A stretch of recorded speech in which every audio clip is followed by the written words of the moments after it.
सबसे पहले हम माइस्थीनिया ग्रेविस की बात करेंगे। माइस्थीनिया ग्रेविस हमारे पास क्या होता है, ये हमारे पास एक ऑटो इम्यून डिजीज़ होती है, जिसमें क्या होती है, जो एंटीबॉडीज़ होती है ना, वो पोस्ट सिनैप्टिक क्लेफ्ट के जो एसिटाइलकोलिन रिसेप्टर्स होते हैं, उन पे लग जाती है। अब एसिटाइलकोलिन रिसेप्टर्स, और ये क्या होता है, ये हमारे पास जैसे एक जो है ना सेल हो गया, ठीक है, एक नर्व हो गई और ये एक दूसरी नर्व हो गई, ठीक है। ये एक प्री सिनैप्टिक हो गया, ये पोस्ट सिनैप्टिक हो गया, इन दोनों के दरमियान क्या हो गया, सिनैप्टिक क्लेफ्ट हो गया। अब ये जो हमारे पास है, यहाँ पे क्या होता है, सबसे पहले कैल्शियम का इन्फ्लक्स होता है। कैल्शियम के इन्फ्लक्स होने के बाद जैसे अंदर क्या होता है, जो एसिटाइलकोलिन होता है वो एक्सिक्रेट होना शुरू हो जाता है, वो एक वेसिकल की फॉर्म में बनता है, और जब वेसिकल की फॉर्म में बन जाता है तो वो हमें यहाँ से क्या होता है, प्री सिनैप्टिक क्लेफ्ट से क्या करता है, उसका एक इफ्लक्स हो जाता है। जब उसका इफ्लक्स होता है तो पोस्ट सिनैप्टिक क्लेफ्ट के अंदर हमारे पास क्या होते हैं, एसिटाइलकोलिन रिसेप्टर्स होते हैं, वो उन पे लगते हैं, और जो दूसरी नर्व होती है उसके अंदर डीपोलराइजेशन होती है और मसल की कॉन्ट्रैक्शन करवा देते हैं, ठीक है। इसमें दरमियान में एक और चीज़ भी होती है, यहाँ पे हमारे पास कोलिनेस्टेरेस एंजाइम होता है, जो कि क्या करता है, एसिटाइलकोलिन को की ब्रेक डाउन करवाता है और उसको वापस भेजता है, लाइक उसका रीअपटेक करवा देता है और बाकी सारा काम करवा देता है। लेकिन मेनली उसका क्या करवाता है, ब्रेक डाउन करवा देता है। ठीक है, अब जो माइस्थीनिया ग्रेविस होता है वो हमारे पास क्या डिज़ीज़ होती है, वो ऐसी डिज़ीज़ है जो हमारे पास एसिटाइलकोलिन के जो ये वाले रिसेप्टर्स हैं ना, इनको ब्लॉक कर देगा। जब उनको ब्लॉक कर देगा तो एसिटाइलकोलिन ही नहीं लगेगा, जब एसिटाइलकोलिन लगेगा ही नहीं तो डीपोलराइजेशन नहीं होगी, डीपोलराइजेशन नहीं होगी तो मसल जो है वो कॉन्ट्रैक्ट नहीं करेगा, जब मसल कॉन्ट्रैक्ट नहीं करेगा तो मसल्स कैसे हो जाएंगे, बिल्कुल ऐसे बेसुध मसल हो जाएंगे। जब बेसुध से मसल होंगे तो वो पेशेंट क्या करेगी, बहुत जल्दी थक जाया करेगी। तो पेशेंट की कंप्लेन क्या होगी कि वो बहुत जल्दी थक जाती हैं, ठीक है। खैर, अब हमारे पास यहाँ से देखते हैं, माइस्थीनिया ग्रेविस हमारे पास क्या है, एक ऑटो इम्यून डिजीज़ है, जो कि क्या होती है, एंटीबॉडीज़ बन जाती है कहाँ पे, पोस्ट सिनैप्टिक क्लेफ्ट में, किस पर, एसिटाइलकोलिन के रिसेप्टर्स पर, ठीक है।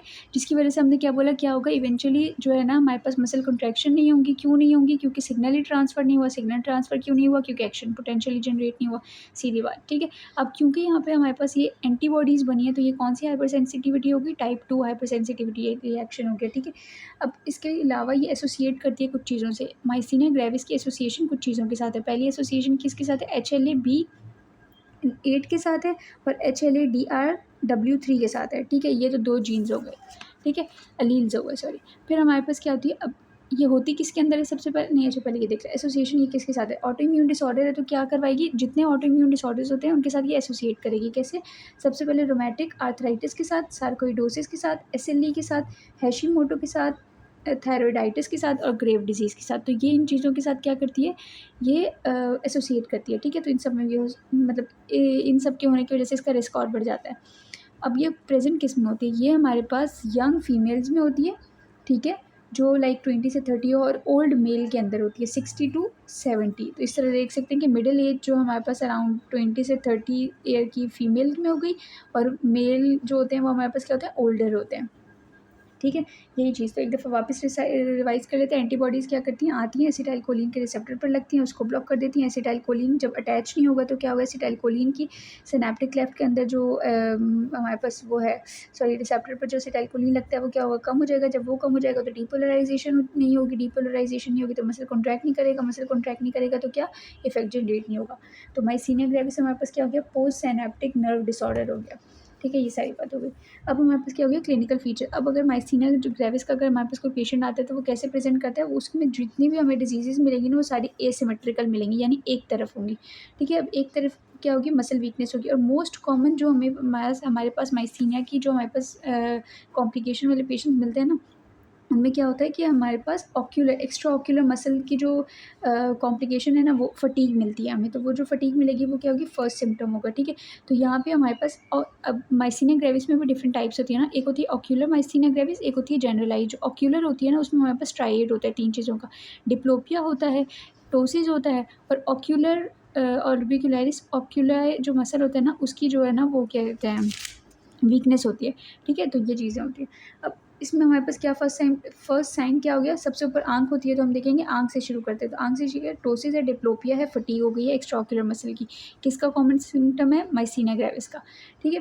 अब माइस्थीनिया ग्रेविस में एक और चीज़ होती है, कि ये जो डिज़ीज़ है ना वो एक्टिविटी करने से मतलब कोई भी काम करने से और ज़्यादा ख़राब हो जाएगी और कोई क रेस्ट करने से ये ठीक हो जाएगी।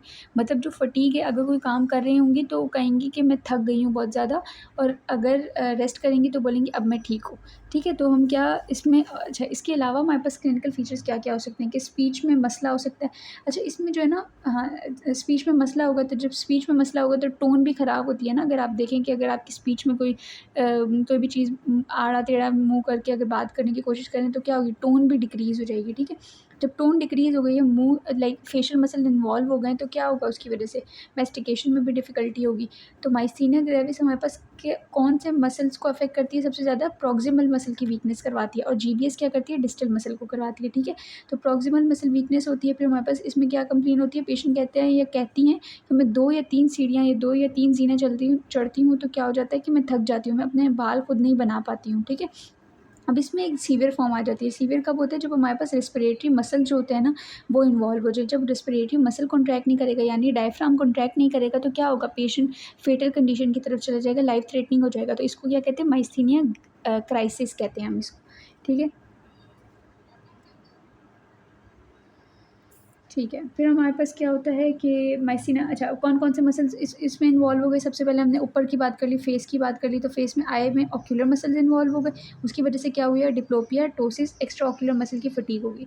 मैस्टिकेशन का क्या प्रॉब्लम हो गया स्वॉलो नहीं कर पाएँगे, मैस्टिकेट नहीं कर पाएँगे फूड को सही से और क्या करेंगे बोल नहीं पाएँगे। फेशियल मसल का क्या मसला होगा, इसकी वजह से क्या होगा कि जो स्माइल होगी ना पेशेंट की वो बहुत एसिमेट्रिकल सी स्माइल होगी, जब वो हँसेंगे तो ऐसा लगेगा कि जैसे इविल स्माइल होती है ना, उस तरह की स्माइल होगी, ठीक है?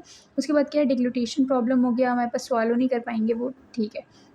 ठीक है, तो ये सारे क्या हो गए हमारे पास मसले हो गए। अच्छा ये सारे मसल जो है ना, ये वो कौन से मसल्स हैं जो जिनकी जो ब्लड जो नर्व सप्लाई है वो कहाँ से होती है? ब्रेन स्टेम से होती है। तो ये माइस्थीनिया ग्रेविस किसको अफ़ेक्ट करता है? Motor nuclei of brain stem की जितने भी मसल्स हैं उन सबको, ठीक है? जो वहाँ से इनर्वेट हो रहे हैं सॉरी। तो अब हमारे पास क्या हो गया हमने बात कर ली डेफिनेशन की, हमने बात कर ली clinical feature, most common clinical feature क्या है कि हमारे पास एसिमेट्रिकल होता है। फिर क्या करता है एक्टिविटी के साथ बढ़ता है, दिन के टाइम पर प्रोग्रेस करता है क्योंकि लोग काम करते हैं। फिर टोसिस में क्या होता है डिप्लोपिया होता है, फटीग होती है और ये होता है ये हमारे पास फर्स्ट सिम्पटम होता है माइसीनिया ग्रेविस का। साइन क्या-क्या मिलते हैं डीप टेंडन रिफ्लेक्स में कोई मसला नहीं होता क्योंकि मसला ही मसल का है, टेंडन या बोन का तो मसला नहीं है। प्यूपिलरी रिस्पॉन्स क्या होता है नॉर्मल होता है। सेंसरी एब्नॉर्मलिटी कोई नहीं होती क्योंकि ये क्या मसला है मोटर मसला है।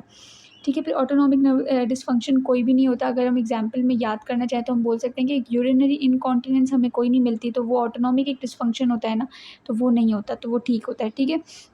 फिर हमारे पास एज ग्रुप की हमने बात कर ली कि फीमेल्स में यंग होते हैं, ओल्ड मेल होते हैं। फिर हमारे पास एसोसिएशन हमने बात की ऊपर किस-किस से होती है, आरए से होती है, सार्कोइडोसिस से होती है, आरए से होती है, सार्कोइडोसिस से होती है, एसएलई से होती है, थायराइडाइटिस से होती है, हाशिमोटोज़ से होती है।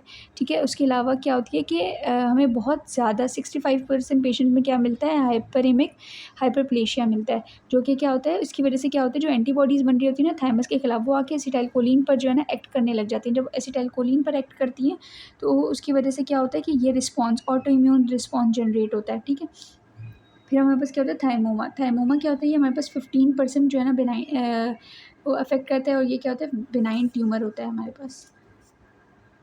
ठीक है, फिर हमारे पास होते हैं डायग्नोसिस, डायग्नोसिस में हमारे पास काफ़ी सारी चीज़ें हैं जिनसे डायग्नोज़ करते हैं हम। सबसे पहले हम देखते हैं कि हमारे पास क्या है टेंसिलॉन टेस्ट है।